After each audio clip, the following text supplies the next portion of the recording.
L'un des défis que doit relever le football africain pour son bon développement repose dans le management ou encore le leadership pour conduire les équipes vers leur meilleure performance. Le lancement du programme scolaire africain Maputo au Mozambique par le président de la Confédération africaine de football, Patrice Motsepe, est au cœur de la stratégie de développement du football du continent mise en œuvre par cette institution panafricaine. Le football scolaire est au cœur du développement et de la croissance à long terme du football africain. L'un des meilleurs investissements que nous puissions faire pour que le football africain soit parmi les meilleurs au monde est d'investir dans les écoles de football et les infrastructures de foot pour les garçons et filles au niveau scolaire, amateur et professionnel.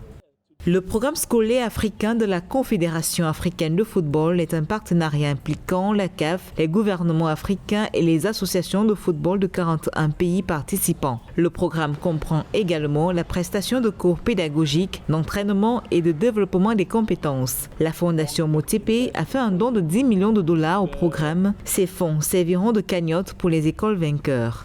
Ça permettra une meilleure organisation de football à partir des petites catégories, notamment dans les établissements scolaires, parce que c'est là-bas aussi qu'on rencontre le maximum de gamins qui sont en âge de s'initier à la pratique du football. Et aussi, ça va permettre un peu de ficher les enfants dès leur bas âge sur ce qui est de la fraude des âges.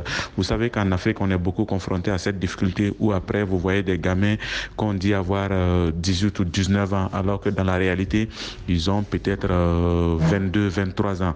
Voilà, donc le championnat scolaire permettra dès le bas âge de l'enfant de lui coller une identité morphologique assez clair dès qu'il commence à taper le ballon.